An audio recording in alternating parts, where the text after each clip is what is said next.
Hello and welcome to another edition of the Paranormal Concept Show. I'm your host, Paul Rook, and as always, we are joined by Kerry Greenaway. Stupendous Kerry Greenaway, what can I say? I can't think of a better word than stupendous. I know, it's a total word I just made up, I think. I'll take it. Yes, compliment. So how have you been this week? Yeah, good. Yeah, really good. Been quite busy. I think you get to the point, don't you? I mean, with all this lockdown malarkey and this, and you get sort of like hit a plateau, and you think, enough already. I'm tired of sitting around watching the TV or cleaning. I hate cleaning. It's the best of times, but you know what I mean. And you think, no, enough. And you have to pull yourself up out of that sludge bum, I call it, the sludge bumming. And because you start feeling ill because you're not doing a lot, you're not moving a lot. So about 10 o'clock the other night, I said, that's it, I've had enough. I hit my point. And I dragged the dog out for a long walk with my son. I took my son with me just for safety. And I felt so much better once I did that. Good. I suppose it's taking control again, isn't it, of the situation? Yeah. Puts the control back with you, sort of thing. And yeah. And being more proactive about things, and because it's easy to go, oh, it'll be there tomorrow, but I kind of like I want the world to open up again. I really do. I'm getting to that point where I want to go to the cinema. I want to go and see a film at the cinema. Or I want to go to the theatre. I'm at that point. I'm not so worried about the pubs. I love a pub in the summer, but not so much in the winter. I don't know. Nice, you go to a pub, like a nice country pub in the UK, especially, and you get to sit by a nice open fire, nice crackling away, sit there with a cold pint and a couple of friends, and it makes a perfect night. It really does, even in the winter. Yeah, I suppose put it like that. Because we've got some amazing pubs, actually, in the UK. We've got some really old ones, haven't we? Oh, definitely. So going 1600s and stuff like that. Yeah. Fantastic places. Yeah, well, now you put it like that, now I miss the pub. Yeah. But now I am starting to need more interaction from people, like external, actually face-to-face kind of thing. Yeah. I'm starting to get to that point now. But, we've got the vaccine. We're doing really well in the UK on a vaccine, set up. So hopefully not much longer, right? Oh, absolutely. I reckon we could write this year off as well. Mm-hmm.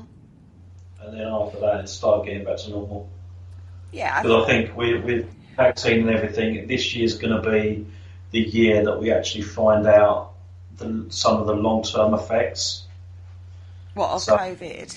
On not only just COVID, but the vaccines as well. Yeah. Because it's pretty much, although it went through the proper rigorous tests and stuff,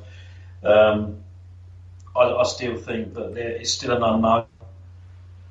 Yeah. So I think this year they're going to find out a little bit more about it and stuff like that. But next year will be fine. We'll be all back out and having parties of 10 people and less. Yeah, that restriction. I think they're in for a long time to come, I think they're in for a while, but to actually see another phase and be able to go around, even just go around and friends for a coffee would be lovely at this stage, without worrying that you're carrying something, without realising it. I don't know, it's just been a very strange time, isn't it? And it's something that's, in our lifetime, or in my lifetime, we've been very lucky. We've not had to face wars. We've not had pandemics before. I mean, if you go back to the beginning of the 1900s, they'd sort of like lived through quite a lot of change, and we haven't. Although we've had technological change, other than that, we've been quite lucky, haven't we? We have, absolutely. And I think, with a lot of people, and I'm going to link into the actual show now. With a lot of people that are living on their own, they have pets. Yeah. And pet therapy is really, really good for people on their own. Oh, God, yeah. And it is sort of being recognised by the health authorities as well now. Yeah. and especially like old people's homes and things, they actually have pets. Like people come in with their animals, and they get to stroke their dogs and cats and whatever else they bring in. Not sure about the tarantulas. Nah, not so keen on those personally.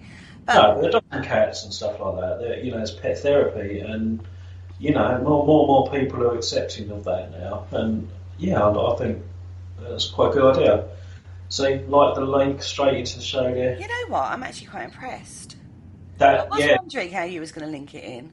Yeah. Thought there was a little challenge there for you.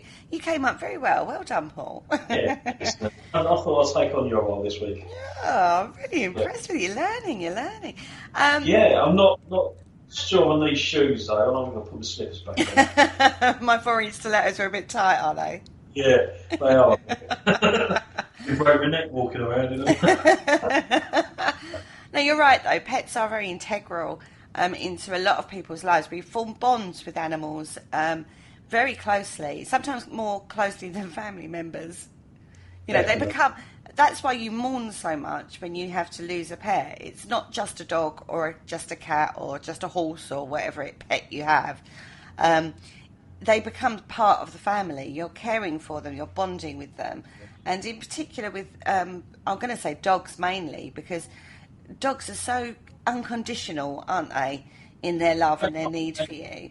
And they also sense as well when you're upset and things, and they come over for a cuddle, and then they put their arse on their face and stuff. I mean, I got my Marley, the hound that you'll hear barking occasionally. I got him when I just divorced. I had the young kids. The kids were ever so young when I got divorced, and then I got the dog.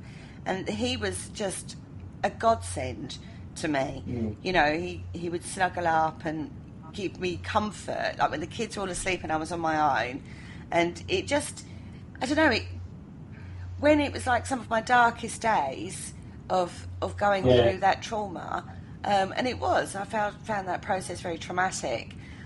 He really was something that I thank my blessings for every day. I adore him. And he came in handy raising the kids for you as well. So now you've got 2 feral kids. Yeah, I do. Yeah. But he's definitely my dog. Do you know what I mean? He'll go and sleep occasionally with the youngest, and he'll sniff around the eldest's bedroom and then come out in disgust. You come out choking. Yeah, giving it, oh my God, like I don't want to stay in there. It's far too smelly. But he'll go on the hunt for food in there mainly. But he's definitely my dog. And he's so protective and loving and snuggly. He's always there to give me a cuddle. And it's just been such an asset to my mental well-being. Like every other weekend when the kids were going to their dad's in the early days, this is going back a lot of years, I found that mentally challenging because all of a sudden I was totally on my own. And he gave me that purpose still, that to get up and, I've got to look after the dog, get the dog out for a walk, all of those things. And at the time, it definitely helped that. I think I would have gone into a deeper depression if I hadn't have had him at that time. So I definitely think that they're an asset to people, and the way you bond with animals is so different to how you bond with a person. There's a lot of expectations on relationships with humans between people. Whereas with an animal, you don't kind of have that. Their expectation is you love them, walk them and feed them. That's it. That's kind of it, isn't it? So we're looking at ghost animals today in a different way to what we did last week. We looked at ravens and wolves last week, and the mythology and the folklore that surround the more wilder animals. This week we're going more homegrown animals. We're looking at more like the pet factor of it all. So I was thinking about this. Now, when I first got Marley, Marley's a rescue dog, and he's got a huge amount of anxieties and weird ways about him, which I knew about when I took him on. And one of those was a fear of men. Another of those is he's very, he likes to have space around him when we walk. He doesn't like road walking so he doesn't like corners. He likes to see what's coming at him. And I'm really lucky. I live near massive open fields, so he has that. So for him, placing him with me was like kind of the perfect fit because of his anxieties.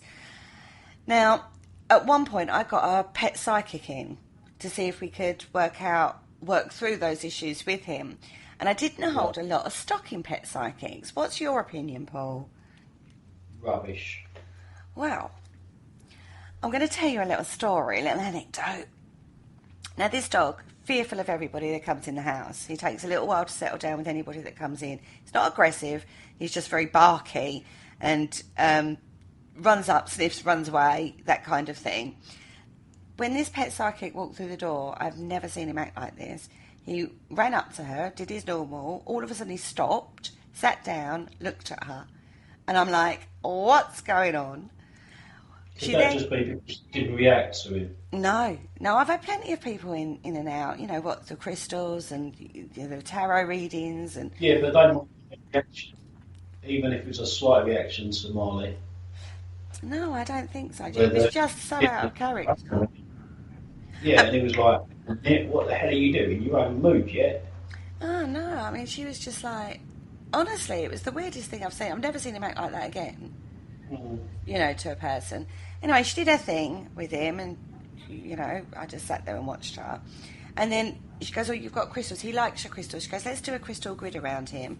He laid down in the middle of this crystal grid and didn't move the whole time. And a lot of what she said, she said he was telling her, or showing her, because she said animals talk in imagery. She said, actually, if you looked at the behaviour and you looked at what he apparently had said to her, it would fit as to why he's got that behaviour. It was really weird. It was really weird. The whole session was incredibly weird. And it was very enlightening. So I still sit on the fence. I'm not saying he didn't solve any of the problems, but I understood the problems better to react to them better, if that makes sense. Yeah, but then that's just interpreting his behaviour as well. Because, I knew that Marley had issues the second I walked in. Yeah, he is quite obvious with issues, isn't he? And it's quite obvious to see as well. When a dog maybe doesn't like men, it's obvious. Obviously, they've had issues with men before, so maybe they could have had men punched them, kicked them, all sorts of manner of problems, because the dog reacts in certain ways. And it isn't until they get to know you when they just sort of more open up to you and they look at you and go, oh no, I know him, he's all right. He's fine, I'm safe with him. Yeah, I mean, he's fine with you guys now, isn't he? When, before all of this happened, the guys would come over quite often on a weekend and we'd have a bonfire and sit around and chew the cud quite a lot. And because he now knows you guys, he's absolutely fine with you, isn't he? Yeah, because he knows he's safe with us. Because he knows you're safe, yeah. But he still will hang around your feet. It's like, don't get too close to her. I know you're alright, but... I wouldn't do anything if you did get too close, though. This is the thing. Exactly. Just like, oh, no, I don't like it. But, like, when he gets shut, in the winter, if it's wet, obviously I shut him out in the garden. He hates that. And he's even got through the kitchen window, jumped through the kitchen window before now because he gets panicky. Believe it or not, this great big Alsatian dog gets panicky because he feels like he's been shut out. So now I leave the conservatory door open and shut the patio door, so he still can get in, as it were. Do you know what I mean? Little things like that have changed. I've changed to allow for his anxieties. It's really strange having an anxiety dog, but a dog full of anxieties. But little things, that have settled him down. I think he's so much better now than when I first got him. I mean, he was horrendous with his anxieties. He actually did. My sister brought her boyfriend round once, and he'd not met him. And Marley literally did the wall of death. Like when they get the motorcycles around steep wall and they go around and round. He did that around my wall in my front room to get away from him. Did not like him at all. Needless to say, he's now not my sister's boyfriend. There was a lesson there. I think the diazepam helps as well. No, I don't drug my dog. But we're talking hauntings, like, we talk about emotion, like the impacts of emotional abuse on people. And this is one of the reasons we say that, people stay earthbound and don't move on, that it's about trauma. Now, does this happen with a animal? I mean, you've got to think of all the battles, how many horses died in battle and, those kind of things. Is this a reason why we sometimes get animals hauntings? Because you've got to remember, we've got quite a violent past. Bear baiting, we had bear pits, didn't we, at one point? That was in the 1600s. That was a really big entertainment. I mean, I know, I think, animals are self-aware. Mm-hmm.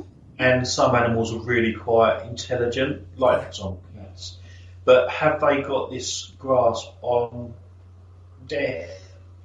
Life after death and stuff like that. So if they do die of a traumatic experience, do they just carry on as normal, thinking they're not dead? Because they don't understand it? I don't know. See, I don't think they've got that concept of life after death. I don't think they've got conscious to that level. But no. I do think they form a connection, to an emotional connection to places and people, which is why you probably still have accounts of, we talk about humans, people, a human will haunt somewhere because they died a traumatic death, or, when we looked into that, there's always that horror story, isn't there? I mean, going back to, I can't think of one off the top of my head now. That's always the way, isn't it? But you know what I mean? There's always like a reason why that person is haunting somewhere, and it's usually a traumatic event, or they were trying to warn somebody and it didn't happen, or but we still get human, what we would class as spirit, that come back and they don't realise they're dead. But that's sort of like few and far between, because we get other types of hauntings as well. But with animals, is it just a case of, they don't have this awareness of death? So if anything happens to them trauma-wise, do they just think, oh, well, that hurt a bit, but I'm all right now, I'm going to carry on as normal? I don't know. So that mean then that there's more of those animals out there that don't know they're dead? It's more instinctual, isn't it, with animals? It's the fight or flight response, rather than any intelligent rationalisation of the situation, I think. I don't know. I mean, when we're going to go through some of these hauntings of animals, so draw your own conclusions. Yeah, I think, we should start at one of the most haunted locations in the UK, which is the Tower of London. Yeah. Because that, going back to like the 1800s and stuff like that, there's been lots of things going on there.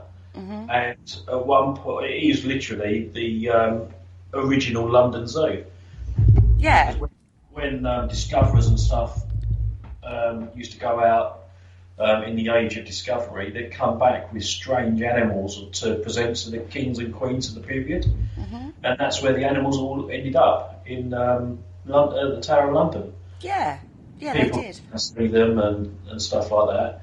And then when, I can't remember off the top of my head what king or queen it was, that eventually said, oh no, I don't want them there anymore, let's have the London Zoo. And put them so the public can go and see them. And that was sort of the birth of London Zoo. Mm. Yeah, I think it got too many, didn't it? Something like that, yeah. And they were like, what do we do with that? Giving up the elephant poo. Yeah. Now, there is a very famous account of a particular haunting at Tower of London. Edmund Lenthal Swift. He was the appointed keeper of the Crown Jewels in 1814. Now, they keep records, right? Which is really good. Now, in Notes and Queries in 1860, there's a lot of phenomena that happens in the tower, and they do get noted down, believe it or not.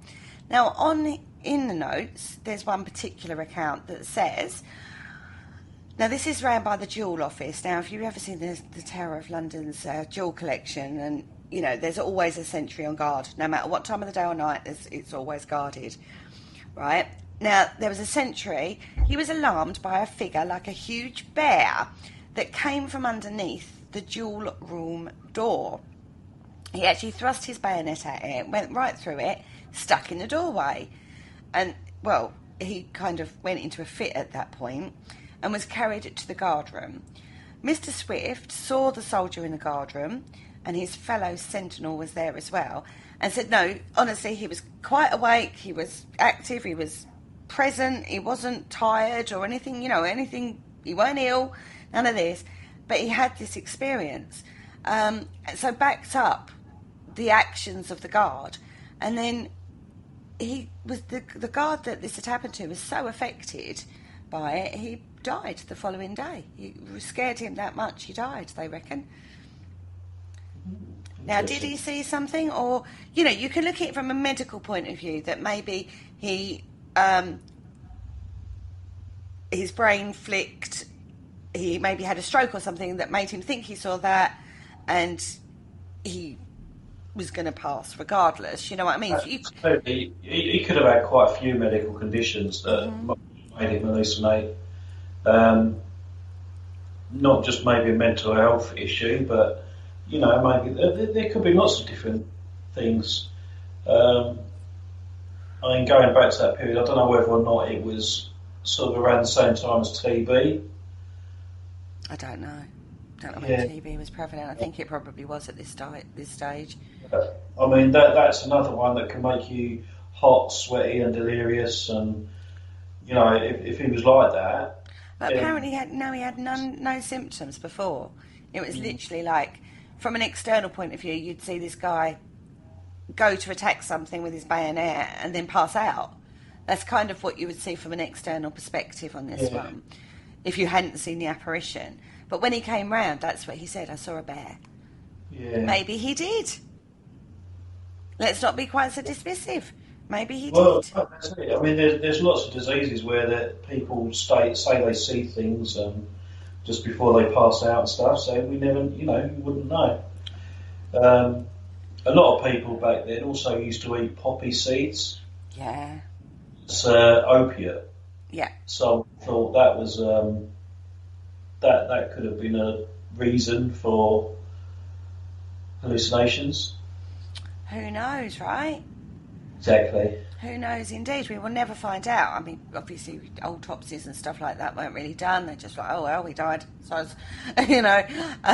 but it is an interesting encounter, and these encounters do get marked down in the Tower of London's, books, the notes that they write about the things that happen. And there is no denying, all right, maybe not with bears and other animals, but they have plenty of other encounters. The beefeaters do have ghostal encounters at the Tower of London. It's classed as one of the most haunted places in the UK. It's a shame you can't investigate it. No, there has been a few investigators that have been lucky enough to get there, and I think you'd have to, if you was going to go and investigate something like that, the only time you would be allowed in is with the rest of the public. Yeah. So you'd have all that to contend with as well. So it's not really feasible to do an investigation as such. It's not. It gets incredibly busy in the Tower of London as a tourist spot, as you can imagine. So there's no chance of getting a quiet moment in an area, and so and it's right in the middle of it's really busy traffic-wise and noise-wise around that area. It's really busy. So the contamination of any possible investigation through a tourist perspective, it's not really the one. But the beefeaters who live there do have various encounters, and that's really where the stories come from. But it makes it so interesting, doesn't it? It does, and it always fascinates people because we can't get in to look at the claims. Yeah, definitely. Oh, wouldn't it be great if you could? Yeah, definitely. I know people that have had, like, when they've gone around at night, quite late at night when there's like not as many people around, have taken like strange photographs. And I know it's difficult when you're having photographs, particularly at night, because there's so many factors that you can't discount. But interesting, very interesting.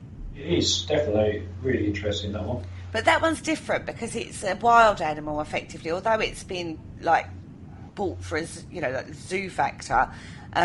Most of our encounters with ghost animals comes from pets.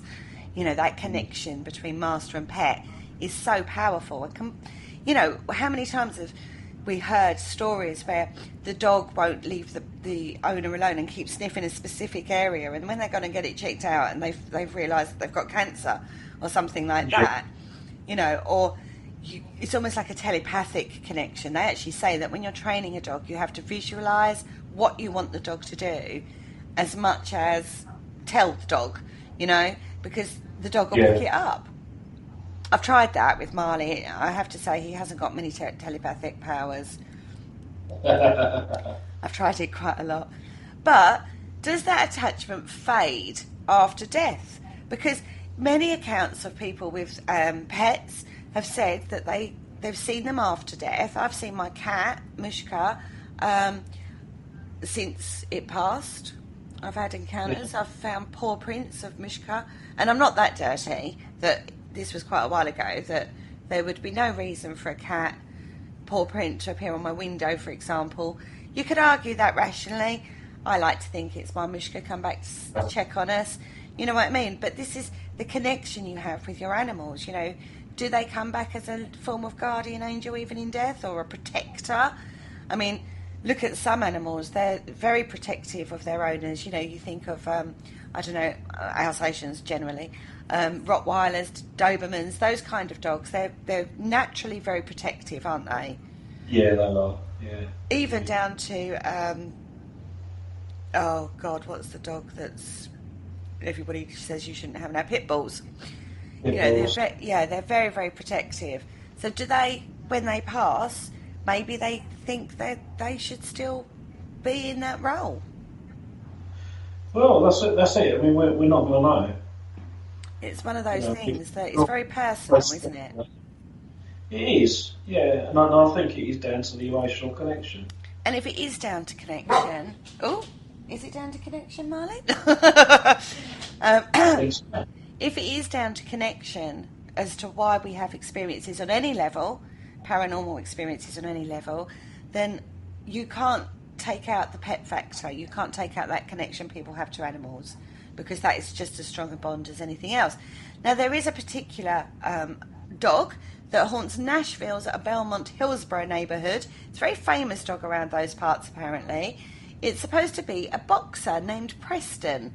Now, this happens at Halloween every year, and apparently he keeps watch over all the young trick-or-treaters that go around the neighbourhood. That's sweet, yeah. Yeah, witnesses have said they've heard him barking on Halloween night, and they say if you walk too slowly or stop in the middle of the street, it'll feel like a dog bumps you to keep you moving and get you out of danger. Excellent. Oh, that's good. No, there's even an old lady who lives there in the neighbourhood that used to leave a dog biscuit out for Preston on her porch every Halloween. Yeah. How cute. Yeah, and I wonder how many kids have tried them. What, the dog biscuits? Yeah. No. Yeah, I bet there's some kid out there that goes, oh, look, there's some sweets left there. I'll have some of them. Oh, that's a trick, not so much a treat, I would think. But coming back over to the UK, Leeds Castle, another fantastic castle we have in the UK, there's a black dog. Now, it's described by witnesses as a curly-haired retriever, and it appears and disappears within moments. Sometimes it goes through walls or doors that are closed or not, there's no door there, it'll pass through the wall, so maybe there was a door there in the past, who knows, that's the theory, isn't it? But the dog has become associated with death or misfortune. befalling a member of the castle owner's family. Yeah. Now, I just want to point out as well, Leeds Castle isn't actually in Leeds in the UK. It's actually in Kent, and it's at a little village called Leeds. Yeah. In Kent. That's why it's called Leeds Castle. Yeah, this can be quite confusing because we have places that are not where you automatically think they are. Now, I don't understand actually on this one why it would be associated with misfortune, because there's one tale of a lady. She was sitting by a window. She saw the dog disappearing into the wall. She went to have a look for the dog. As if say, did I just see that kind of moment? You know, did I just see a dog go through the wall? No, surely not. So she went off and had a look. And by the window where she had been sitting, it collapsed. The masonry collapsed, just literally where she'd been sitting. So that's like a good thing, right? Yeah, but then you could quite argue that just the mere fact that she see it was a message saying you're going to die, but because she actually got up and reacted to it, she actually saved herself. Yeah, you could argue Where if that. she had just dismissed it, she would have been killed. Or is it just a misnomer put on the poor ghost doggy that it's nothing to do with the like the misfortune side of things, that's getting crossovered with the old tales of the black shucks that we have in the UK? Yeah, I think that's what it is. Totally. I don't think it's anything to do with bad omens or anything like that. Because we do have this thing, and this isn't just the UK, this has actually gone over into America as well with the migrants. When the migrants went over, they took some of their folklore and their mythology with them. And the black dog, black shuck, many names of them, is actually originally UK, isn't it? Yeah. This is something you looked into once. Oh yeah, absolutely. In one of our books, actually, I've written 2 blogs on the Black Shuck. I've done Black Shuck, the origins, and Black Shuck, the legends.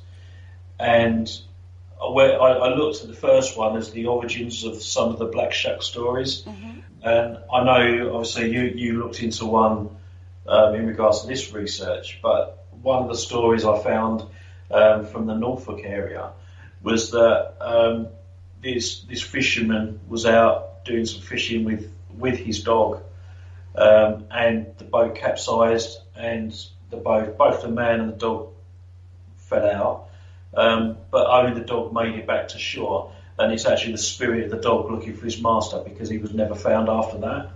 Aww. So the black shuck is supposed to be this dog looking for his master, and that's I would have said it was like a traumatic experience for him because, again, the emotional connection he had with his master, and he just goes looking for it. I mean, you see it all the time on social media and stuff like that with pets, especially dogs, that sit at their master's grave and just pine for them. So, they do have this strong bond, and that's very significant in that particular story.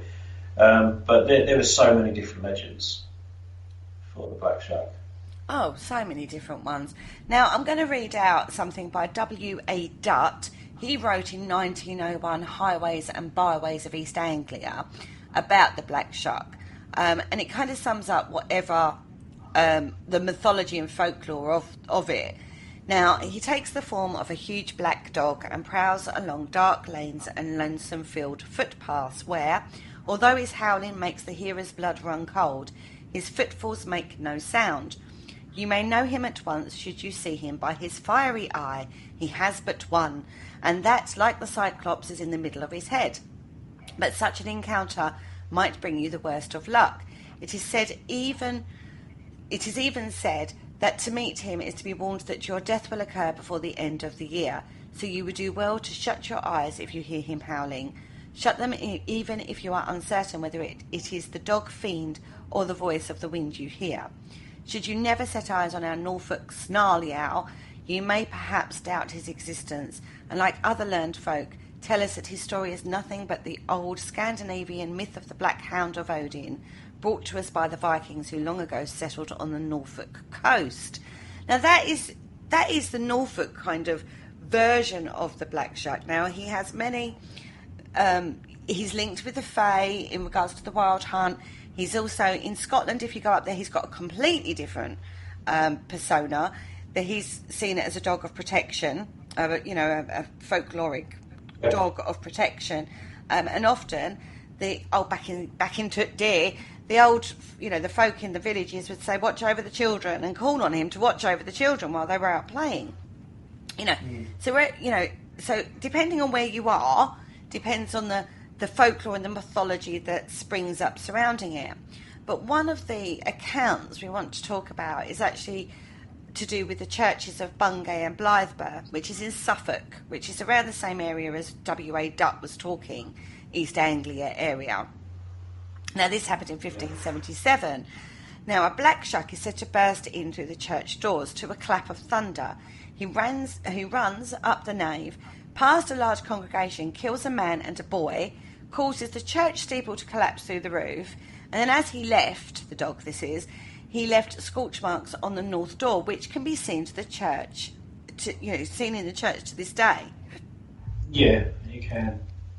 And this particular account was recounted by quite a few different people. It was also encountered by the Reverend Abraham Fleming in 1577. He talked about this tale as well. Now, almost putting a devilish, satanic thing on the apparition, isn't it?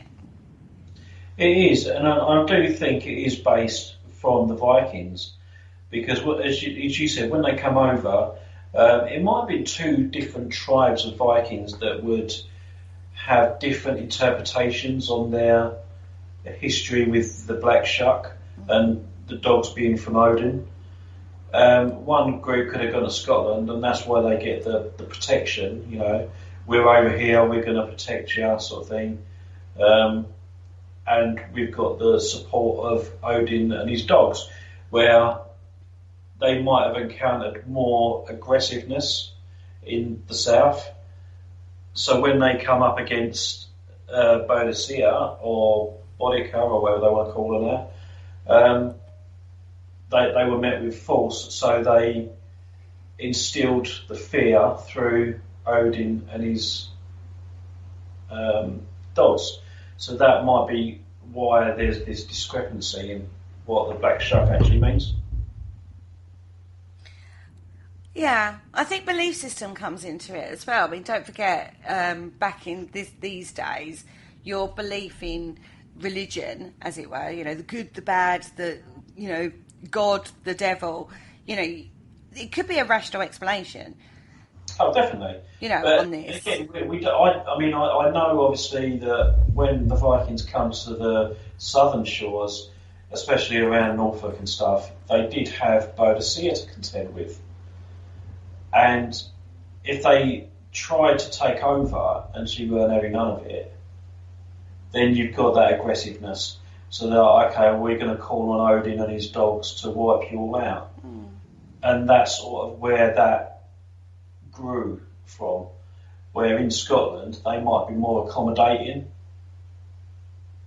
It's interesting though, isn't it, that both sides have got this mythology, this folklore, the same folklore, so it has been witnessed or seen by different cultures at different times. Yeah. I don't know, it's just, I find it a fascinating part of our folklore, the Black Shuck. It's different depending on where you go. Different areas of the country have different, versions of it. Different, even down to, like East Anglia, it's almost cycloptic with the one eye. Others say it's like a normal black dog. It's different, isn't it? It is, but again, that's just ghost stories, and it could also be mixed with smugglers' stories as well. Yeah, that's a possibility. We looked at that at one point, didn't we? Yeah.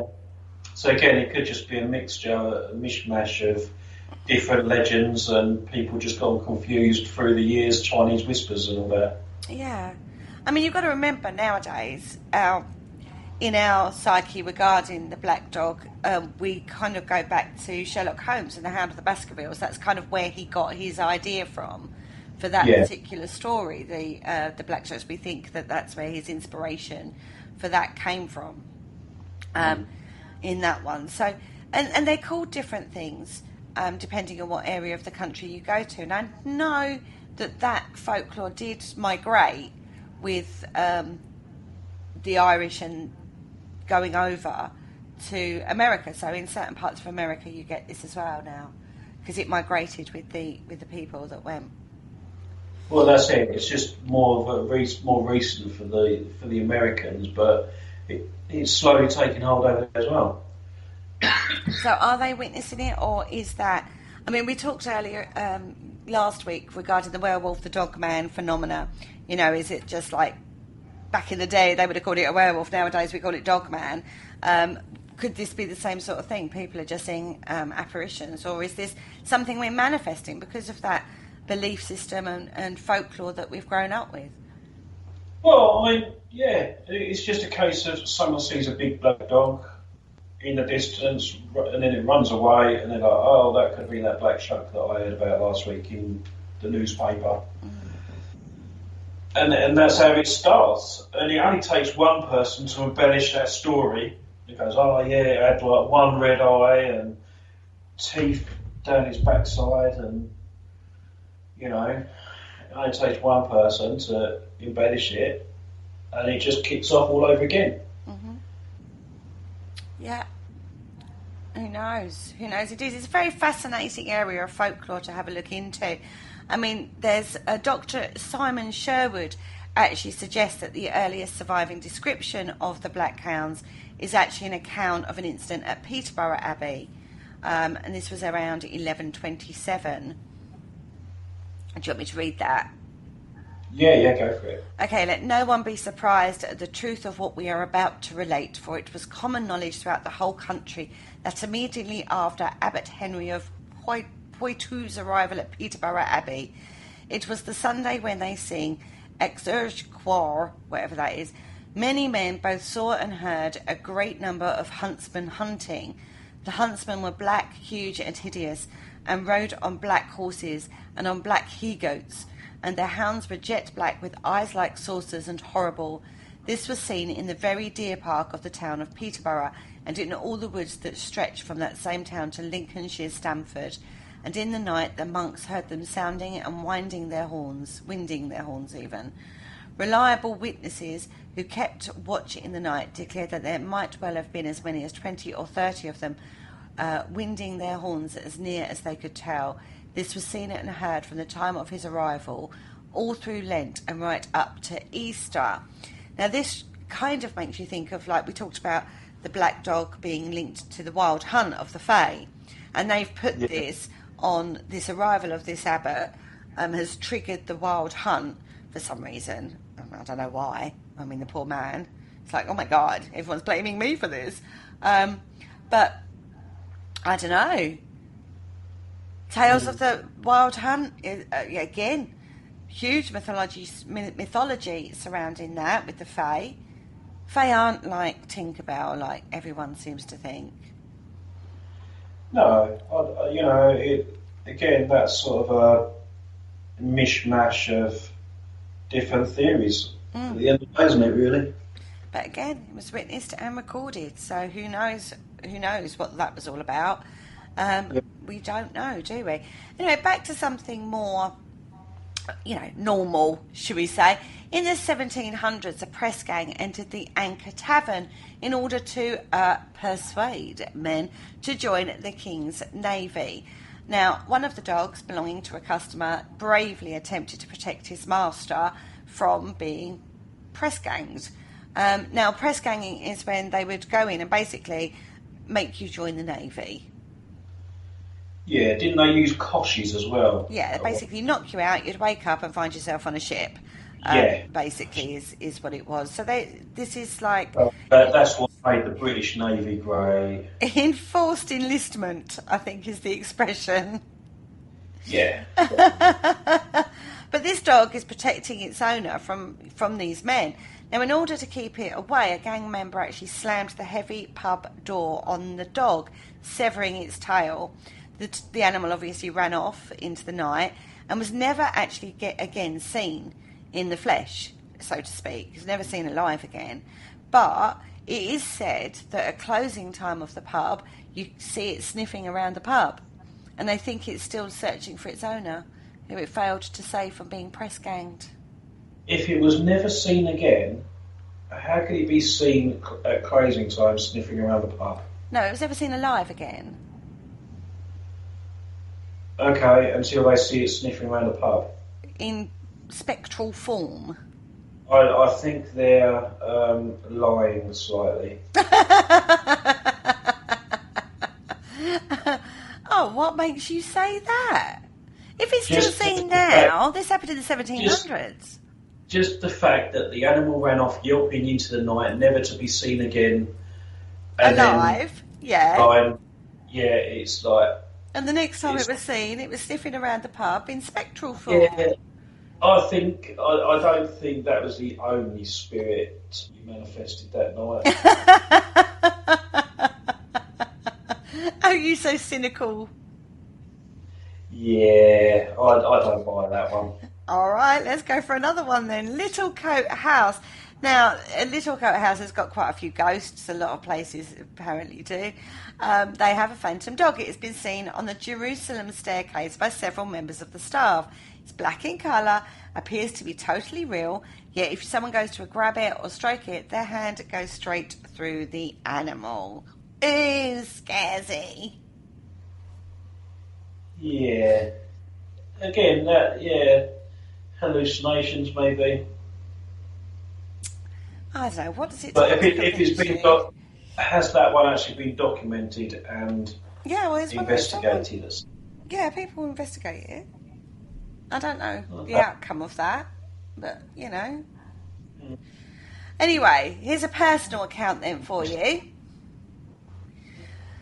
This is a personal account. I don't know the family myself. I found this account out there on Reddit. Now, they had a pug and a brother named Jobbo. He was one of the most awesome dogs that this guy had ever had. When Jobbo was maybe 1.5 or 2 years old, his dad got a very bad case of influenza and was very ill for weeks. Go for days without seeing him because he was confined to his room. Now, their belief system comes in here, right? Because the superstition was that if a human member of the house was ill, an animal would actually sacrifice itself to save them. Now, Jobbo suddenly became ill itself. It was playful and wasn't. All of a sudden, it refused to eat food. They took him to a vet. They couldn't find anything wrong with him. And he was found dead a few days later in the backyard. After that, their father's illness just suddenly seemed to disappear. And they believe as a family that Jobbo sacrificed himself to save the dad. It goes on, actually. I find this quite interesting. They buried him under a big pepper tree in the backyard. So this has got to be America, I would have said. So I don't know what a pepper tree is, so it can't be UK. And they'd said that before Jobbo died, the guy said he would see an apparition of a white woman underneath this tree, but this is where they buried the dog. And then after they buried the dog there, they saw the dog chase the white lady apparition around the tree. Oh my God. And then they didn't see the lady anymore, the white lady anymore. So they think that Jobbo is still looking after the family. Yeah, I mean, that is a possibility, and as you said, it is quite a belief system, but, they could have quite easily sacrificed a dog as well, and just not told the kid. What? Not very nice, is it? Oh my God, I can't believe you just said that. What? Well, they might have done. No! Yeah, they might have done. Sacrifice the dog, give it up to the spirits or whatever, it depends on their belief system, doesn't it? Sacrifices happen. Well, no, I know, but it doesn't actually say that in the account. It says that the dog suddenly became ill and then the father got better. Yeah, but who's writing this? Is it the son? It's the personal account, isn't it? The son, yeah. Yeah, so it's the son. So it's just like when someone's pet rabbit dies, they don't tell the kid the real truth, do they? They just say, like, oh, he run away, or so, you know? I can't. No. Yeah, they could have done that. Oh my God, you're so cynical at times. Well, it's a little bit more believable than that. Well, I don't think so, actually. I'm going on the side that he did sacrifice himself to save the father. That's fine, you live with that. I don't know. So cynical. I'll go with the dog died anyway of natural causes, and Yeah. the And the dad just father had got better. Yeah, he just had a cold. He had man flu. Sacrificed himself to save his daddy. He didn't. He just died. Natural causes. They told the kid this to shut him up a bit, and the dad got better from man flu.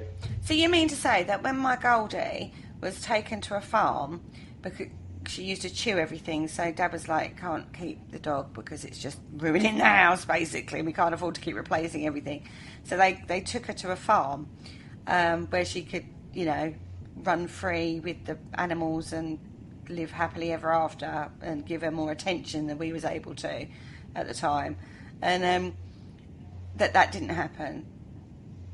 Well, no, it might have happened. But what? See, that just rings alarm bells for me. Why take it to a farm? Oh, because it had lots more room to run around and be exercised and more attention and wouldn't chew up the house like it was chewing our house up. I suppose, yeah, yeah, I'm sure that happened. Yeah. I'm going to go and ask my dad now. Just to be happy for you. I'm going to ask my dad about that. I've always believed he did that. Now I'm questioning that because of you. Yeah, not the fact that the farmer might have a big cupboard full of rifles. No. Oh my God. I'm going to have to go and have a lie down after this show. Where's Richard? He'd be backing me. I'd go, yeah, it's a lovely farm. I'm sure he's lived happily ever after on this farm. He did. Yeah. I'm absolutely distraught right now, everybody. Just going to put that out there. I'm going to come off this show traumatised because of Mr. Rook and his cynicism. I'd just like to put that out there. I'm going to need counselling. Anyway, let's get off dogs. Yeah, get off dogs. Because this is awful what he's suggesting over there. Let's talk about cats. Yeah, cats are lovely. Cats are very independent creatures, aren't they? Yeah. Vicious things they are. They can be.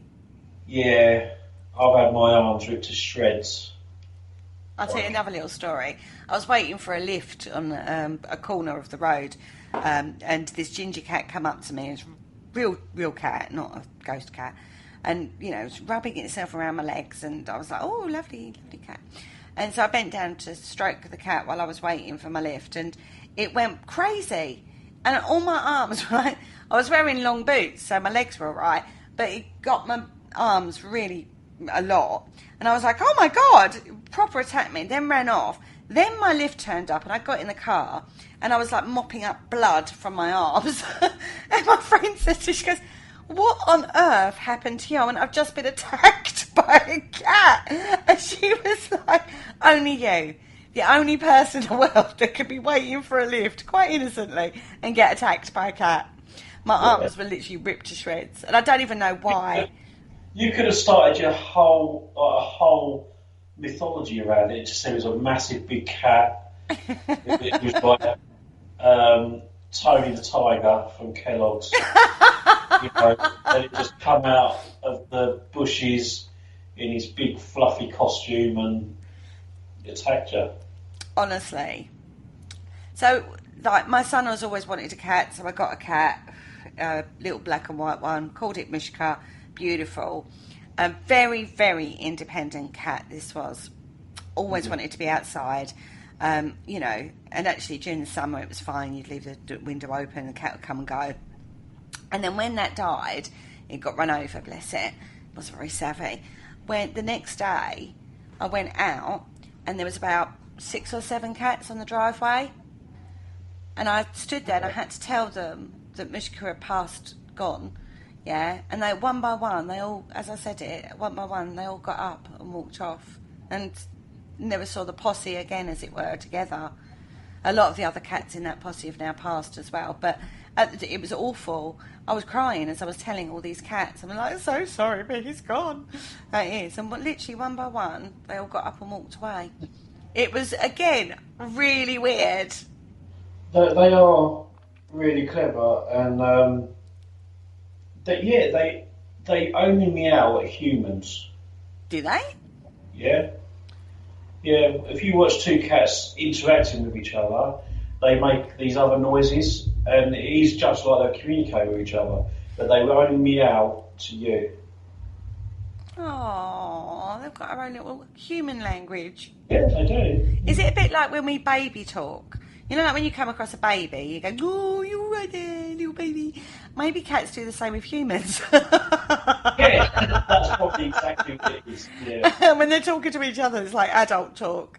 You know, but when they talk to humans, it's like my baby human. I mean, there are some videos that are quite funny on like streaming sites, YouTube in particular, and they are quite funny because someone's just recorded 2 cats chatting away to each other, and then they dub in what really like human speak, what they're actually saying to each other. And I think there was one cat having a go at the other cat, and it was quite funny. And they were like, "Oh, you cooked me dinner last night, and it was horrible." And you know, the whole argument. That's quite. Definitely go over and have a look at those. Now, there is a whole folklore surrounding cats, and we could have done a 2-hour show on cats alone, but we're going to sort of like skim over the cats. We're going to tell you a couple of things, but not go into the mythology, because you could get bogged down in Egyptology and that sort of side of things with cats. So, yeah, that gives Kerry a headache.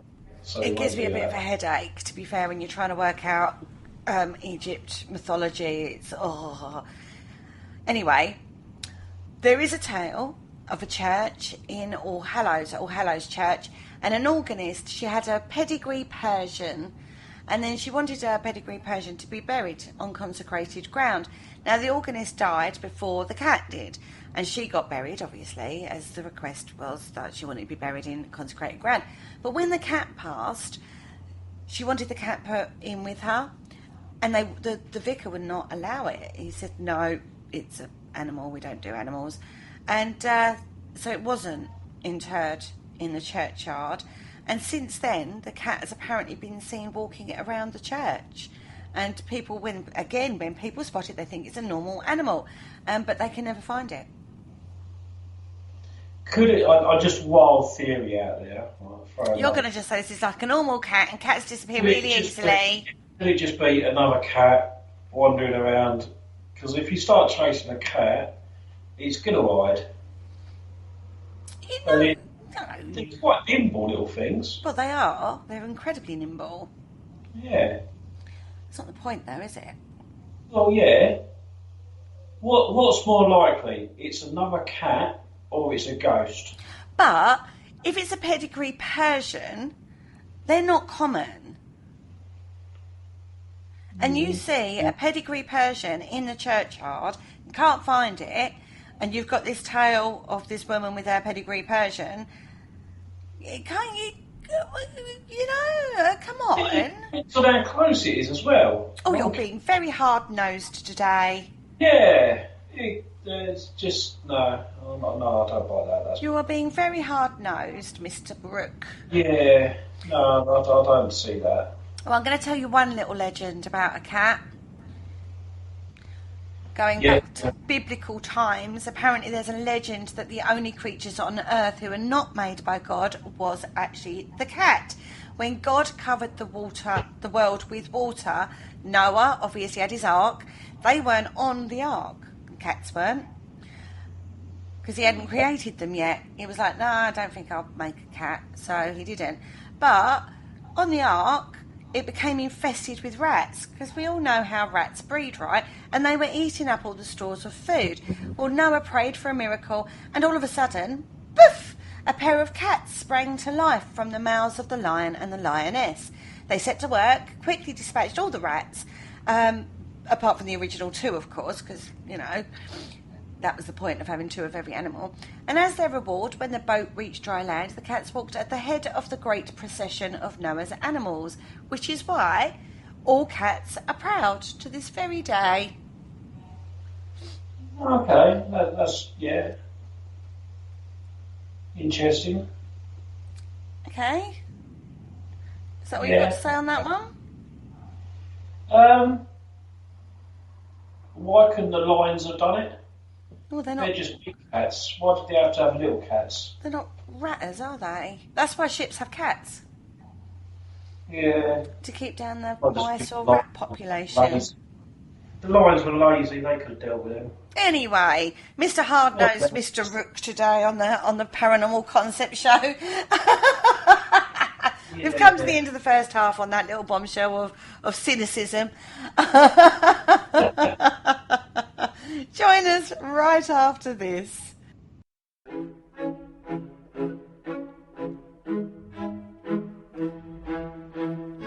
Hello, Harry Price here. If there's nothing me and my friends enjoy more here on the other side, it is to sit back and relax and listen to the Paranormal Concept Show, right here on the PAUK Radio Network. Broadcasting a plethora of interesting and informative content for all your paranormal needs. Find them across social media to keep up to date with forthcoming shows and all their other adventures. Hello, is there anybody there? And welcome back to the Paranormal Concept Show, exclusive to the Paranormal UK Radio Network. Now, before the break, we were talking about ghost animals, pets and whatnot, so Mr. Rook was being very, very cynical. I'm not just going to say that. He's very cynical today. So we're moving on. We're going to look at horses.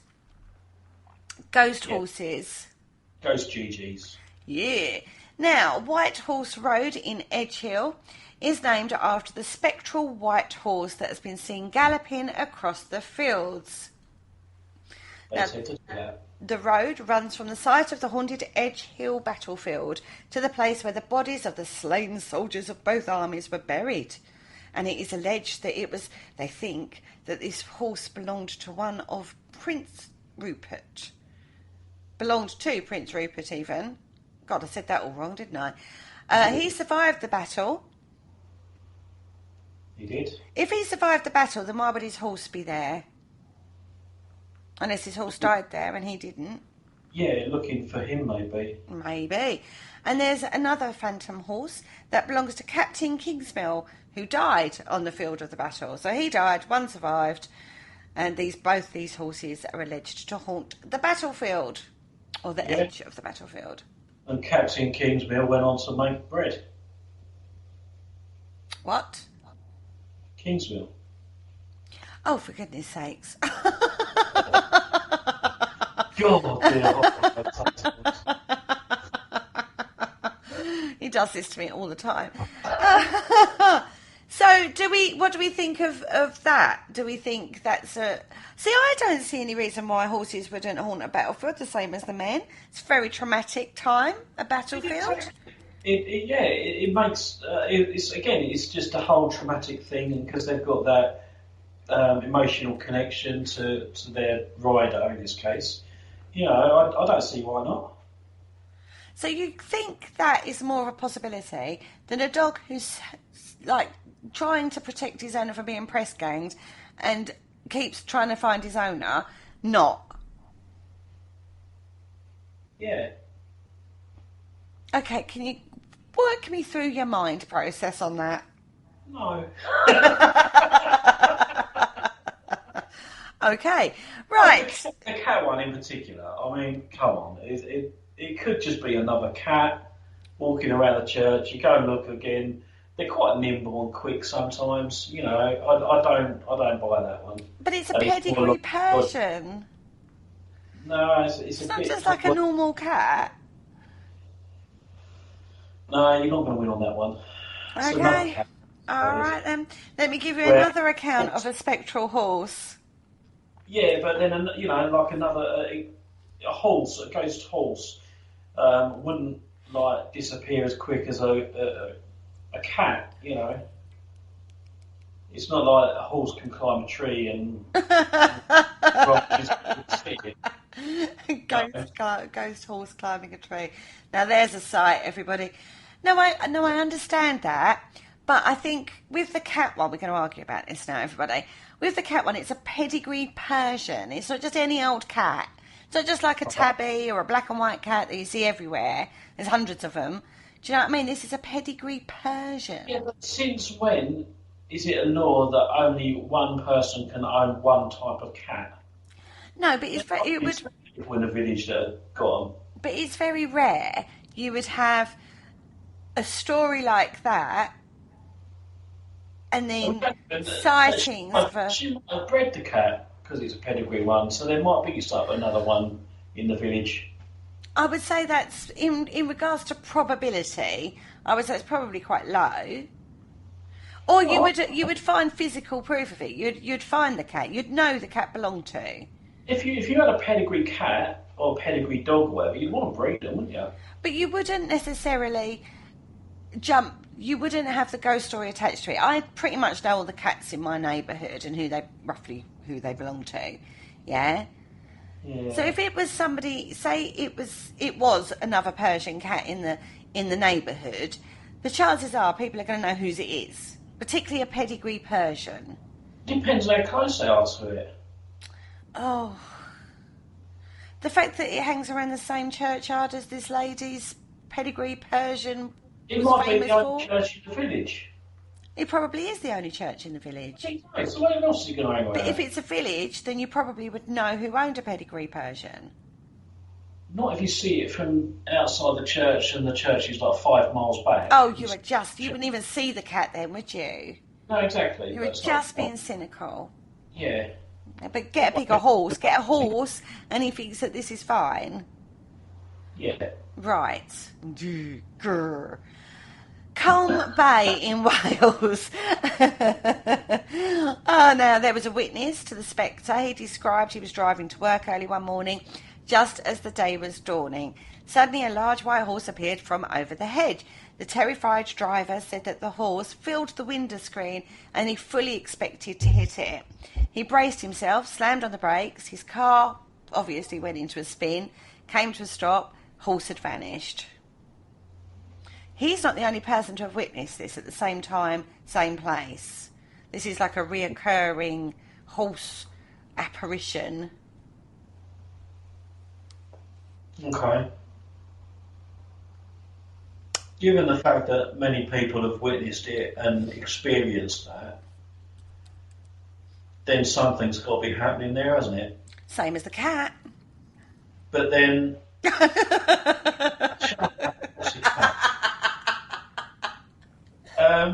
But again, on the cynical lines, could it just be a horse that's there, and then I know he was shocked and put the brakes on and braced himself for the impact, but then could he also have been like, oh no, a car's going to hit me, let's run away? But if it's, you can't have it both ways, babe. Well, you can. Yours is going to be just as shocked, isn't it? Yeah, but if it's a ghost horse and it's been seen many times by other people, that's just one account of that. But loads of other people have had it at the same area at the same time of day. No horse. Now, either this horse is incredibly stupid and jumps the hedge at that particular time every bloody day. I can't say this. You take. Well, no, I think that would be a case that would be quite interesting to investigate, just so you can get to see this lane, see the hedges. Is there a horse field next to it, either side, and just investigate it? I think that would be quite an interesting one to look at. You would also have to travel that lane at that same time every day for God knows how long, until perhaps, maybe, possibly. This is the thing about reoccurring ghosts, isn't it?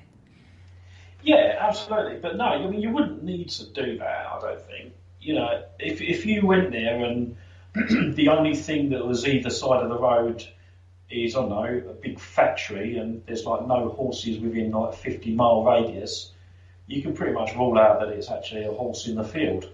Oh, I see what you mean. So, without actually knowing that area and things, it would be something that I'd be interested to go and have a look at and pinpoint where it's supposed to have happened and looked for more logical explanations than it just being a ghost. This is actually where Google Maps can come in handy. It can, but then again, it can be quite flawed. If you do the Google Maps, you can find the road, but you don't know whereabouts on that road you're looking at. So half of it could be in a built-up area and half of it in the sticks. No, that's true. But if you could pinpoint the area where it happens, you could then find the view. But then if you went there, you could actually speak to the locals. True. But it's Wales, babe. It's quite a way. Well, yeah. Well, it's closer to me than it is you. True. But, yeah, I mean, I wouldn't go there. Unless it was closer, I probably wouldn't go and investigate it. But, no, it's definitely one that someone could look into and pinpoint everything and look into whether or not it's just a field of horses next door, or... Because if there is, I'd say that it's not a ghost horse at all. It's just one of them getting out. Mm. And again, the walls either side as well of the road. Is it something a horse could quite easily jump over? Or is it like 20-foot fir trees or something? I would think No, I understand what you're saying, but you would think that rationally people would say there was no way that could happen because of the trees. You would think that would be put into the account. People say a lot of silly things. Yes, they do, don't they? So it's a case of going and looking for yourself. True. But you've got an account of a horse?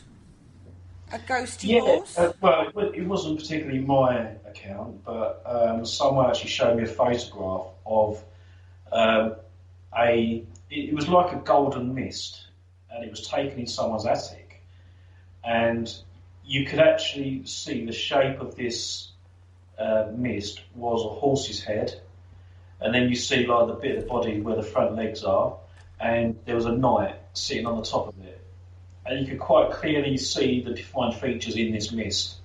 But the thing, I mean, okay, it was quite defined, but the thing that struck me the strangest was, why is it in an attic? I get, it might have had something to do with the level of the ground before the house was built. But again, would they have dug down that far to put a house in there? I don't know. It's a strange one for me. I would say, again, you have to look at the area, don't you? Yeah, absolutely. Has the local area changed that much geologically, or would they have dug out a hill that would have the size that would actually put a horse and knight in an attic kind of area? Yeah, I mean, that is sort of plausible. But then I don't know the geographic area of the place where this house is.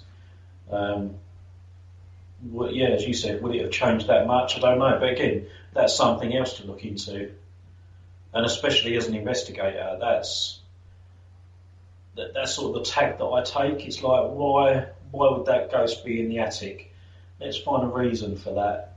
And it could be quite as simple as the level of the ground was higher when that horse was around. Mm. But I think it's still a bit far-fetched. So that's where you get pareidolia, isn't it? That's pareidolia, where you've taken a photograph and, all right, you've got this mist, but this mist could be something to do with the camera itself, and then your mind is seeing a pattern in that, and then because they pointed out it's a horse and knight, you then see the horse and knight. But then, going on to something we're going to talk about in a minute, though, there's a spirit of, isn't it, that gorilla in a manor house in the UK, and we're going to go into it in a little while, so I won't talk too much about it. But if you snap that in that house, one of the questions you have to ask yourself is, why is that spirit in that house. And there is a logical explanation because one of the previous owners actually had it. So now you know why that spirit's in that location. So why would a horse and a knight be sitting in someone's attic? I don't get that. No, I don't either. But it still warrants an investigation into not just the spirit energy, but also why would it be in that location? And that's why we go into the history of the buildings as well. History is a huge part of it. That's why I like the paranormal, because it just goes into a lot of history as well. I love history. Yeah. I do think it's, you know, an integral part of the paranormal, but I don't think you can jump to assumptions just because the history says. You know, just because. No, again, you'd have to look at what the history books say. You know, you're going to have to look into verifying that source as well. So you've got to do a proper job. Yeah, but I think the problem is, you know the history, you overlay that on maybe personal experience that you've had, and it may not be what that was. So I think you have to be very careful, even knowing or even interpreting historical information, that you don't jump to an assumption just because it's something that happened in history, because you may interpret what you experience differently because you know the history. Yeah. So I think you have to be careful. There's a balance, isn't there? Definitely, absolutely. There is a balance. And that's how you do your investigations properly. Well, it's just one of them. I mean, I was on an investigation, very, very first one. I was a total novice. First ever investigation, public, paying customer, went along. Very quiet night. I mean, the team, nothing wrong with the way they ran the investigation, or we just didn't have anything happen. So, you know, it's just one of those things. So they got some photographs out, and one of these photographs was clear as a bell, right? It was a carriage, and it had skeletal horses at the front, and you could see the skeleton, you could see the carriage, you could see everything. And it was so good. And, of course, at the time, total novice, going, oh, wow, my God, that's amazing, capture, and all this. Looking at it now, that's so fake. Yeah. It's obviously faked. But at the time, I didn't know any better. You know what I mean? Now, for all I know, again, there you go, your cynicism comes in, doesn't it? For all I know, I'm crying fake now with knowledge that I've got. But I don't know where that photograph was taken, who took that photograph, the conditions it was taken under. It could be genuine. If it is, it's an amazing photograph. Never seen it out there the whole time I've been researching, to be fair. And actually, if it was that good a capture, you would think it would be out there. Definitely. So that, again, screams fake to me. But you jump to an assumption on your knowledge. And that's quite a dangerous road when you start jumping to assumptions with the paranormal. You can never jump to an assumption on a belief system, or it's all theology. It's all theology what we deal with. We can't prove any of it. No, I think you can say, like, based on my knowledge, I do believe that that's a faked picture. But then, you know, 10 years down the line, someone might actually come out and say, well, actually, it's a real genuine photograph. This is the evidence I've got. And give you all the information that you need to think, well, actually, okay, that does apply to my picture as well. So I might have thought once it was faked, but actually, looking at this new evidence, it's not actually. But again, you can't jump to the assumption either way. You've got to go back to the Brown Lady of Raynham Hall, really famous photo. For years, that was taken as a real entity capture on film. That photograph's been banded around many, many times. And looking at the evidence now of the camera they used, the stairwell itself, you know, all the factors surrounding that. Now we think we've got an explanation of how that photograph has happened. Yeah, but then that's just based on somebody's experience that it's a fake. So where do you go? Someone 10 years ago might think, well, actually, it's not. Well, I think you have to be just very careful. what you overlay on what's happened, including history. I think it's great. You should research your history, but I do think just have an open mind. And at the end of the day, just because you shouldn't be so you dismissive. You don't think it is genuine, it doesn't make you right. If someone said, if I say, like, okay, yeah, there's a location that I believe is haunted, but that's just based on my knowledge. 10 years down the line, someone could prove it to be a complete fake, and I'll be like, okay, well, that's hands up, based on your experience and based on your decision and your evidence. Okay, I'm inclined to agree with you now. So I'll just change my whole outlook on it. But I've taken on board their experience as well, and this is how the paranormal learns. If you are proved wrong or right, you know, someone can come along and change that in an instant, and you just go, hold your hands up and go, well, okay, but that was based on my experience up until this point. Your experience and knowledge up until that point. But all you've done is expand your knowledge. That doesn't change the personal experience you had. No. And this is why you shouldn't be so dismissive of people's personal experiences. Exactly. You know, we can be very cynical or critical-minded when we come to people's experiences, and we can offer a lot of explanations which are probably relative regarding things, but you're not the person that experienced it. Exactly, and this is why you should investigate the talking mongoose. Yeah, right. Anyway, let's talk about the monkey.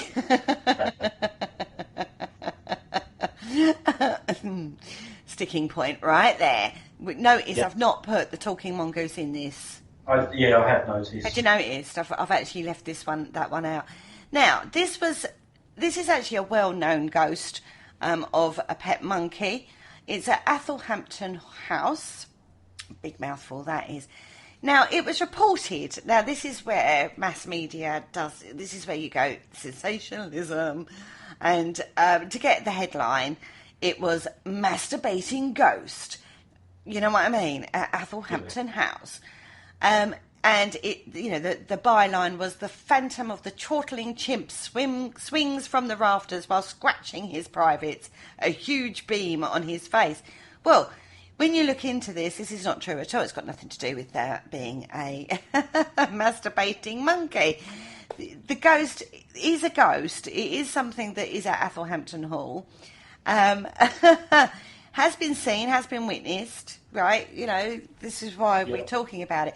But this is where press sensationalism is in the forefront, because this is not what this ghost does at all. Now, the ghost, the story behind this, the history behind this, is the house was originally built by the Martin family. Their family crest was a monkey sitting on a tree stump, and their motto is, "He who looks at Martin's ape will look at him." And they think that Martin's ape is who haunts the hall.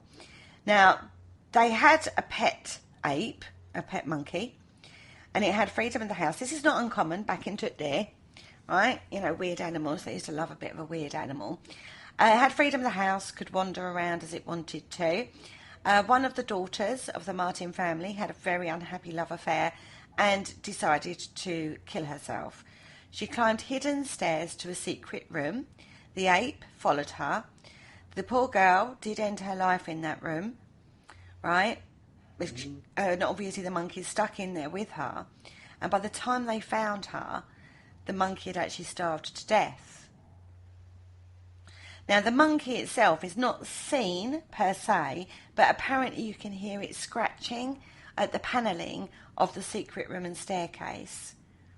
Okay. So the headline in the mass media gives it a completely connotation to actually what activity is actually going on.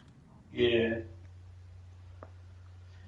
But people go to Athelhampton House to try and see the ghost monkey when no one's actually seen it. They've just heard the scratching. Yeah. So it's a great kind of little tourist trap, isn't it? It is, definitely. And yeah, no, as you said, it was just fantasised a bit, and yeah. This is why you can't trust mass media. Mm-hmm. No, no, definitely. It's not like they ever lie about anything anyway, really, is it? They twist the truth, don't they? Twist it, they wrangle it. Wangle, twist, sensationalise. It's what the media does. But media is a business. Their business is to sell news and make people buy their newspaper.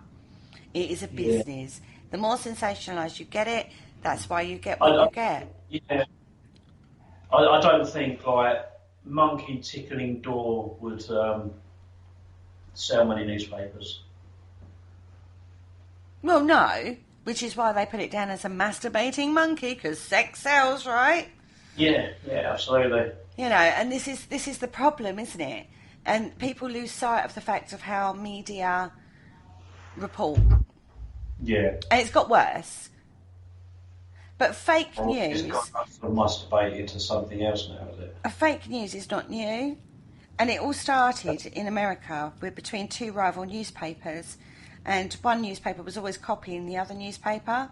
So the newspaper actually printed a fake story so they could basically call out the other newspaper. They deliberately did it to call out the other newspaper. And then it became a media face-off type thing between the two newspapers. And that was the first story of a fake newspaper story. And it grew from there. When they realised it sold more newspapers, this rivalry between the two newspapers, it got more and more outlandish. And then it spread to other newspapers. And then the censorship didn't really kick in particularly well on newspapers. We talk about governing certain areas. Media is one of those areas that's never really been properly governed. Yeah. So there's a little bit of history fact for you. Cool. So that's about Athelhampton Hall, the 8th. But it is interesting when you look, we talked about history, you know, how the Martin family did have a ghost. No, didn't have a ghost. They did actually have a real live monkey in the house. That bit's fact. Yeah. You know, that bit's not made up. You know, the daughter and all that, apparently going in the secret room and all that. There is a secret room. There is a secret staircase. Who knows, right? Exactly. And maybe the history of that did happen as we've just relayed. She went up there, committed suicide. The monkey got stuck in with her, died of starvation. You know. But now it's a great little ghost story. And I've been to places as a tourist because there's a ghost story attached to it. Yeah, absolutely. Whether or not it's a true ghost story, I don't know. I just take it on fact that that's what it says on the website. You know what I mean? Yeah. So let's take a look at some feathered friends, shall we say? Yeah, why not? Excuse me. Ghost goose. Ghost goose. A ghost goose, right? It doesn't talk, does he, this one? No, it doesn't. Elliot O'Donnell tells of a farmer who was driving in a pony and trap along the road in Melsonby. The horse suddenly shied and bolted. The farmer wrestled with the reins, got the horse under control, and couldn't understand why the horse just suddenly went like that. And he saw beside the trap what appeared to be a large white goose waddling along the road the way geese do. Yet he was going as fast as the horse. Okay. Gooses don't walk that fast. They can fly fast, but not that fast. Do you know what I mean? Yeah, no, I don't. When they reached the churchyard, the farmers realised that the ghost had actually turned in through the closed and locked gates of the churchyard, and that was it. But again, this spectral bird has been seen by several people on a number of occasions. Could he just trapped him, like, I don't know. Yeah, just trapped him in the door or something as he was driving along. That's why they kept up with him.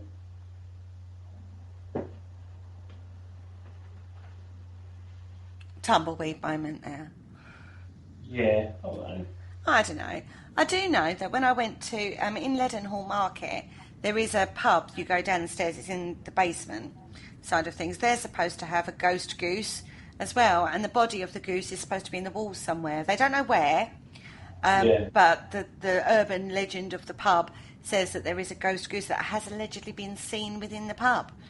It is a very oldie-worldy type pub. I will say that. Geese were used to protect buildings as well, weren't they? Because they're quite vicious animals. They are. I've got a lake where I live, and there's loads of geese and swans on there, and they can be, particularly mating season in the spring. They're very protective, and they have nurseries. So, like, they'll all have chicks in their flock of geese, and then you'll have 2 or 3 of the big adults watching over the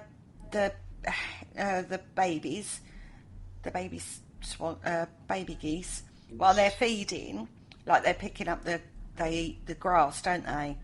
Yeah. So while they're all eating, they'll have 2 or 3 of the adults watching over them. And if you go past them, if they're too close to the pathway and you go past them, they're proper protective over their babies.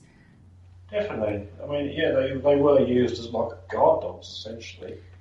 In a farm. Yeah. Yeah. But, wasn't it, was it when we were looking at old laws? I think we were looking at ancient laws, and you're allowed to drive your geese to one of the London markets still to this day, along one of the roads. You're allowed to do it. You're legally allowed to. I can't remember. And they put little booties on their feet because it's a long way, so they didn't want their little feet to get, like, sored. Oh, bless him. I'm sure I read that somewhere. I'm going to have to look into that now. It's quite a way, because where I am, I'm about 40 miles from London. It's not that far now, but back in the day, it was quite a way, wasn't it? Yeah. Mm. And at night, on the lake, if the fox is out, you can hear the geese shouting out warnings to everybody that the fox is around. Yeah, beating him up. They get quite noisy. Yeah, they do. They get really noisy. Now, there is also a chicken ghost, believe it or not. This is in Highgate Pond in London.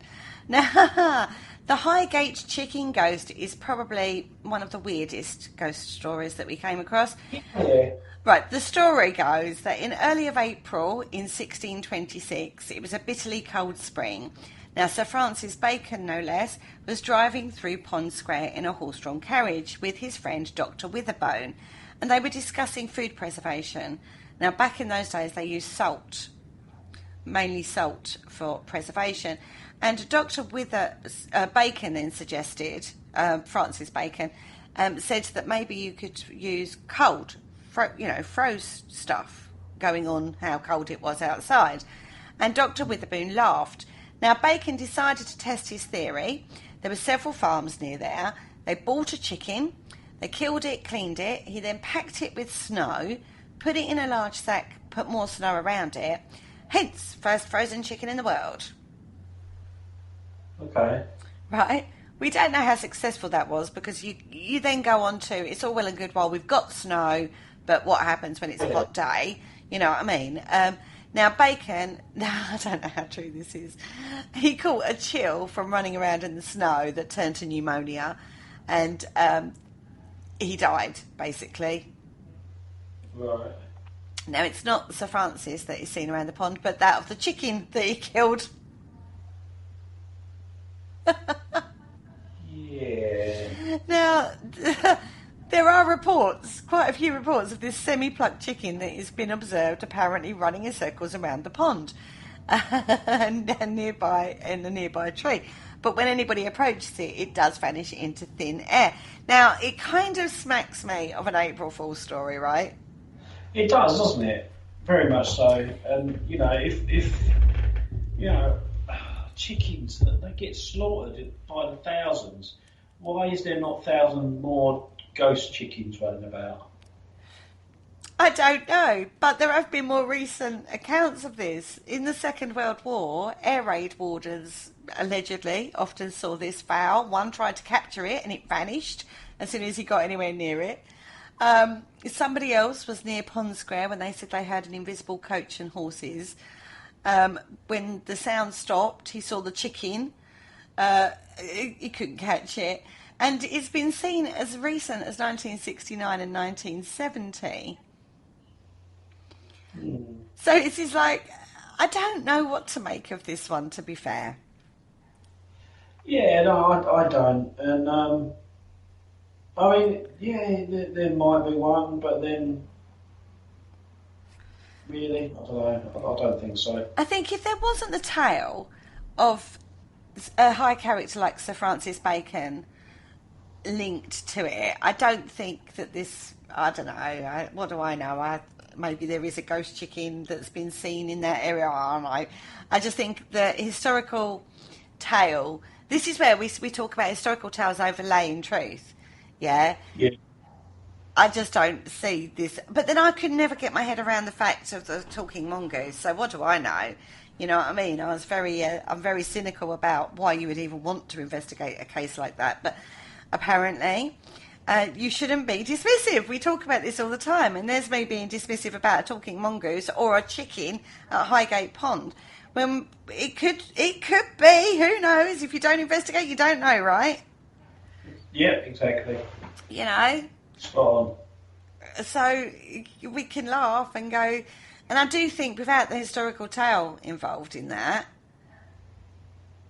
I mean, just look where the ghost of a bull went with the Penny Dreadfuls. It ended up being it turned into Spring Hill Jack. Yeah. You know, when we looked at that tale.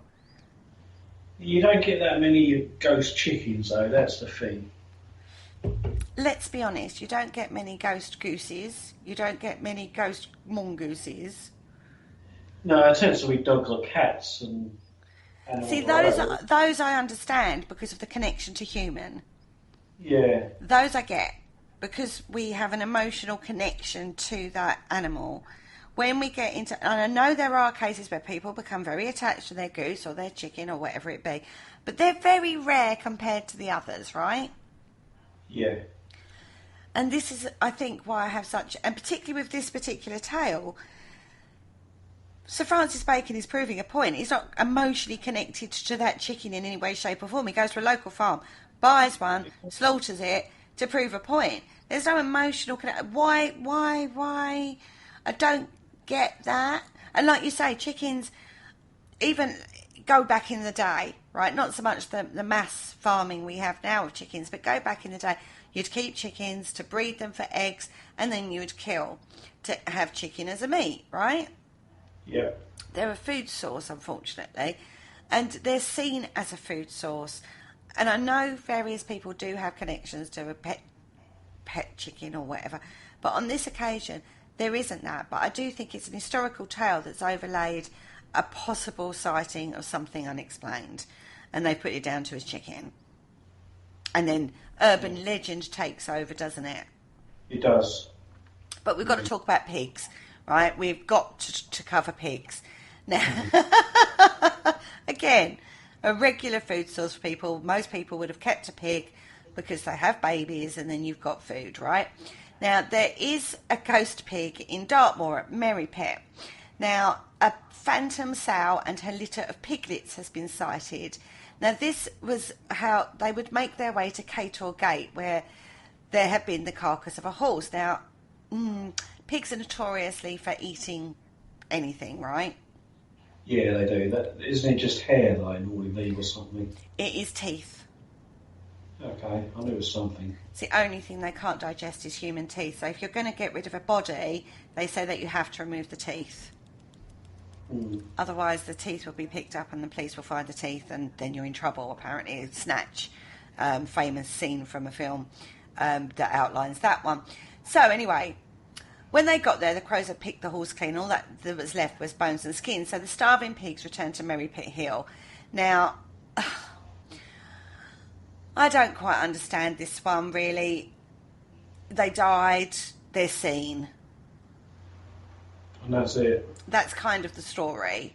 They went to this carcass, but then if they eat anything, then they would have not minded the rest of the horse, right? Yeah.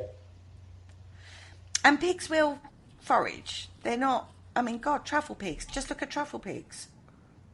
Yeah. They've got a big nose. They get it in the ground, don't they? They eat bugs and they eat worms and they eat all sorts of things to pigs. They're not very discerning. They were used as a kind of disposable. like waste disposable kind of animal. Relatively cheap because you can get rid of all your food waste with a pig. Yeah. Right. But pigs are interesting because through the Middle Ages, animals were tried for human crimes, pigs being one of them. And they would put them in court on charges, and there were cases ranging from murder to obscenity. Yeah, I don't know how that one works. He called me a pig. Nowadays, that would be very kind of offensive.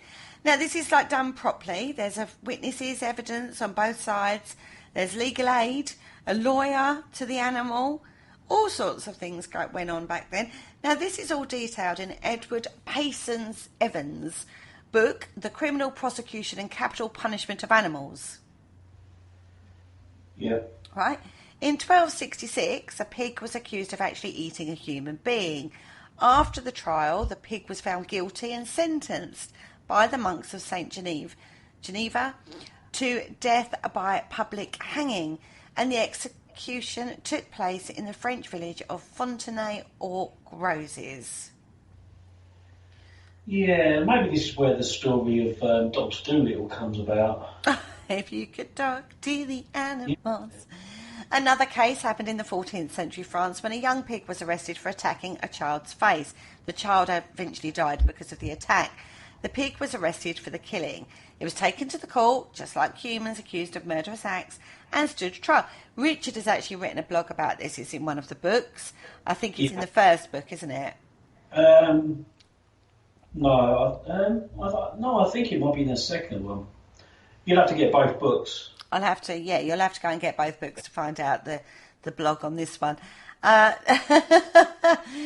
is a receipt for the 9th of January where an executioner of Falaise in France acknowledges payment of 10 sous and 10 deniers for an execution. And the receipt reads, for his efforts and salary for having dragged and then hanged at the place of justice in Falaise a sow of approximately 3 years of age who had eaten the face of the child of Jaunet Le Macon, who was in his crib and who was approximately 3 months old, in such a way that the said infant died from the injuries. An additional 10 tournées for a new glove when the hangman performed the said execution.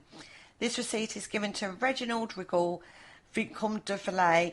The hangman declares that he is well satisfied with this sum and that he makes no further claims on the king, our sire, and the said Vicomte. Yeah. So you got a new glove out of it. Honestly. It's unbelievable, isn't it? Maybe it was made of pigskin.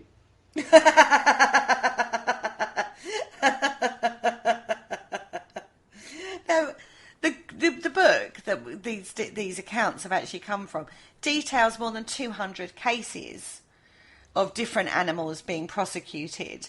Sparrows being prosecuted for chattering in church. Sparrows? Really? Yeah, noisy little kids. A pig executed for stealing a communion wafer. Okay. And a cock being burnt at the stake for laying an egg. I mean, okay. You can't even... What were they thinking? Oh, I don't know. It's Middle Ages, isn't it? I know, right? Very strange times, the Middle Ages. One of the most amusing cases was that of a sow with her 6 pigs. And this was in France in 1457. The charge was murdering and partly devouring an infant. Now, the sow was found guilty and sentenced to death by hanging, though her offspring... Oh, God. Partly because of their youth and innocence and the fact that their mother had set them a bad example, but chiefly because proof of their complicity was not forthcoming, were pardoned. So the babies got away with it, the piglets got away with it, but the poor old mother... I really have no words, really. I know. It's astounding that people would even do this. Well, they did. The pig was sentenced to be mangled and maimed in the head, 4 legs, and then dressed up in a jacket and breeches to be hung from the gallows in the market square. Yeah. It states As if to make the travesty of justice complete, the sale was dressed in man's clothes and executed on the public square near the City Hall. The executioner was provided with new gloves in order that he might come from the discharge of his duty, metaphorically at least, with clean hands, thus indicating that, as a minister of justice, he incurred no guilt in shedding blood. It's the same bloke who got paid for his new gloves. Obviously, he had a glove fetish. Mm. This is incredibly weird when you think about it in so many different ways, isn't it? If you know, they're treating animals as humans, for one. Yeah. They're complicit in human characteristics, but we, as humans, do put characteristics on animals, human characteristics on animals. Like, you've only got to think about Peter Rabbit and... I think it's sort of, although they're personalising it for some of the crimes, they're not treating them as humans. It's just like slavery, isn't it? Because we use animals all the time, for not just food, but for our work as well. They work for us. The horses in particular. Yeah. When they play in the fields and things, and, so animals are all like that, and then, it's just weird. But to dress the sow in man's clothing, to execute them in the same way you would execute a human, you are humanising the animal. Yeah. I mean, we do this as humans. I do it with Marley. He's my baby. Do you know what I mean? I go, ooh, talk to him like a little human. I bet he looks at you going, don't talk to me like that, that's just stupid. It's tone of voice that they listen to, not words, isn't it? Because you could say something really horrible in the same way you would say dinner. Oh, shouldn't have said that too loudly. He'll come down there going, what did she just say? You could say something horrible in the same tone of voice you would say something lovely, and the dog will react in the same way. So they don't understand words per se. They understand patterns.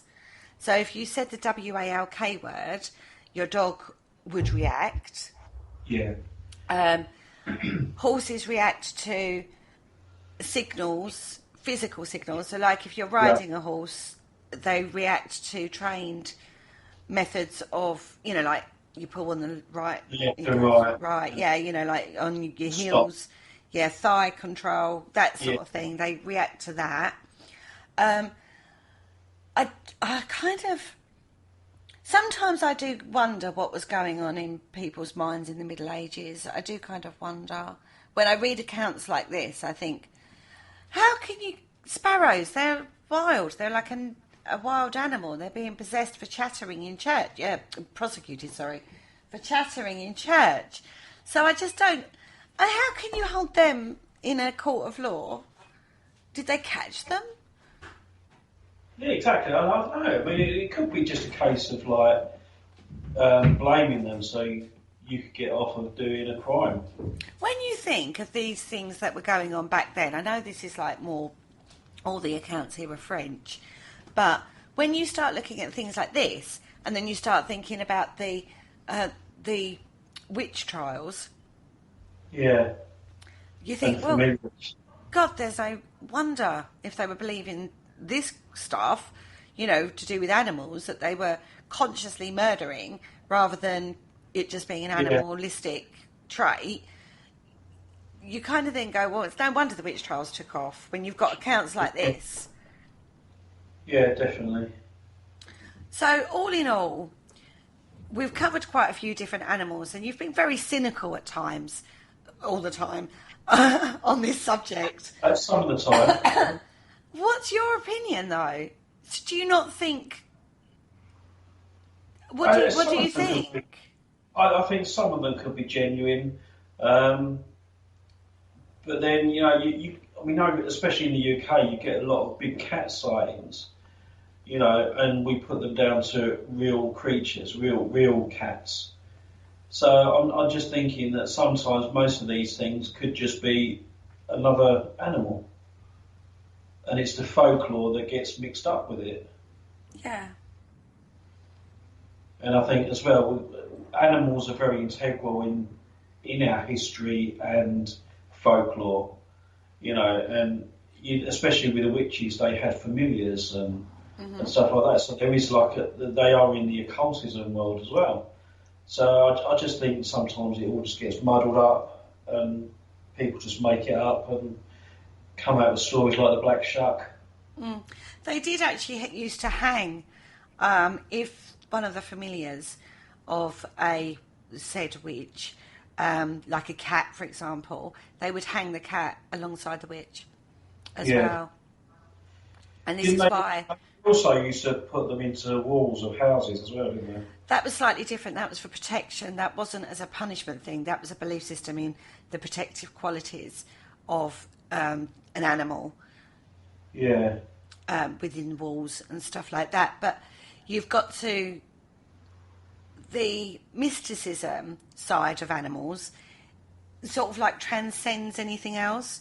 I mean, go back to the warring factions back in the day. If they were burying a warrior, they would generally bury the horse with the warrior. Yeah. We've got accounts of that gone on. I think that's Viking Norse. Yeah, because they believed that animals had a right to go to whatever it was. Not Asgard. Asgard was Valhalla. Yeah, Valhalla and the Rainbow Bridge and all that. And they were very animal orientated. But we've taken that Rainbow Bridge kind of mythology. We've again fluffed that up. Oh, they're crossing the Rainbow Bridge. You know what I mean? In regard to our pets.